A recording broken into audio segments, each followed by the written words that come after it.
What's up guys, and welcome to my channel. I'm here with Sir Aldrin. Before we jump into our video, shout out muna kay Captain Randy Junsay Fernandez and Chief Officer Superbega Michael and Lyle Anthony Terry, boson of Team Taipan. So sila yung nagpagawa guys sa Randy's Jersey Sublimation.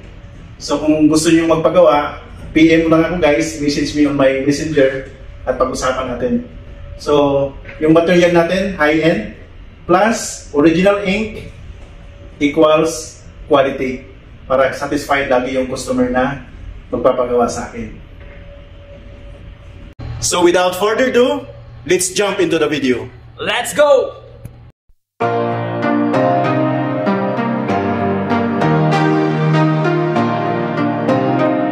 Good morning guys, good morning Pacific Ocean.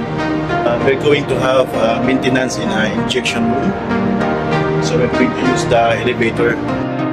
So yung injection room ay matatagpuan sa pinaka-forward ng barko, sa pinaka-ilalim.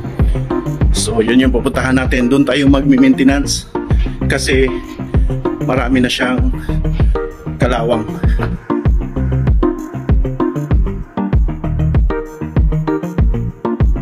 Kasama ko si Ian Madiloso at saka si Aldrin, siya yung in charge ng ano natin, jet chisel. Working to an enclosed space is very crucial. The chief officer is responsible for checking the area and to have enough supply of air and ventilation for the safety of the crew, and working permit signed by officers and the crew working on that space.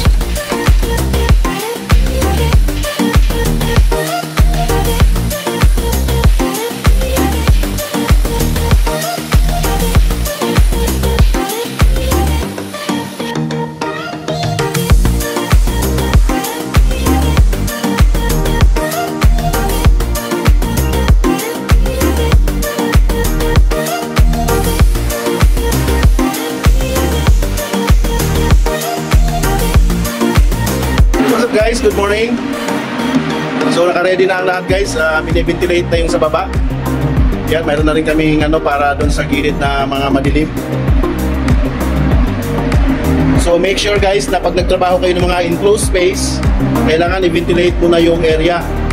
So yan yung ginawa namin. Ito siya, ventilation. So i-full coat natin yan para beautiful na naman tingnan. Yan, ready na. Susuot na sila sa mga gear nila.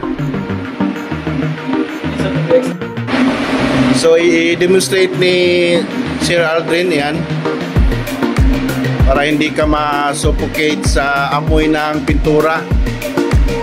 Si Buddy hindi na kailangan kasi sa alak palang tanggal na yung ano ng pintura. So kailangan lang niya magsuot ng gear. Ready na rin si Sir Ian. So lahat waiting na lang another ilang minutes para lulusob na kami para mamindura. So ito yung na-chipping namin guys. So nalagyan na rin namin ng primer.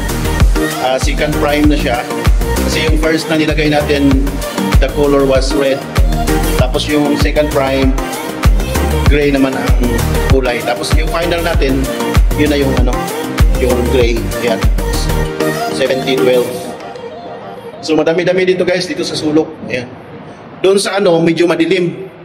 Yun, doon sa may unahan na yan, madilim yan. Kaya mayroon kami nitong ano, dinadala namin na headlight na na-order ko sa Shopee. So ayan guys, make sure pag nag-work kayo sa enclosed space, kasi delikado pag nasa sa enclosed space ka nagtrabaho kasi masuffocate ka ng amoy ng pintura. Kaya need na i-ventilate, kaya meron siya yung ventilation, ayan o, portable na ventilator. Yan, tapos nilagyan lang siya ng snake hose, ayan, papunta sa taas para ibuga yung mabaho na amoy ng pintura. So ayan guys, laging isipin yung safety nyo pagka nagtrabaho kayo sa mga enclosed space. Ready na si Aldrin sa ano niya, gamit niya para protection. So meron na siyang headlight na tinatawag. Gas. Uy! Galing din pala to sa moonwalk to. Grabe. For the final coating, we need to cut the lines kasi medyo mahirap siya gawin yung nasa pinakasulok. Kaya yun yung uunahin natin.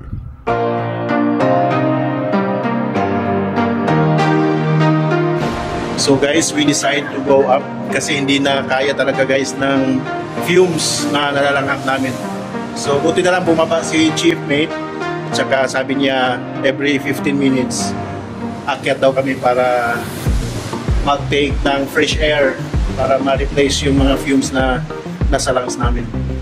Then yun, nandito kami ngayon sa Forward Mooring Station.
Before we end up the final coating, all material equipments must be secure.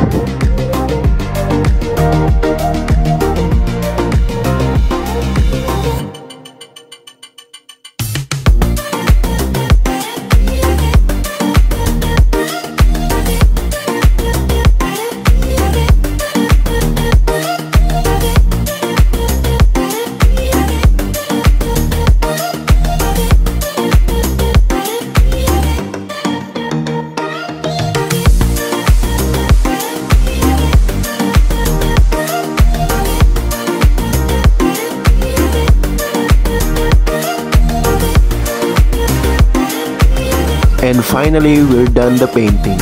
So this is the results. And finally, if you are new to my channel, please consider it subscribing and hit that notification bell para lagi kayong updated sa mga videos na i-upload ko. Thank you for watching. See you on my next vlog. Runs TV. Peace out.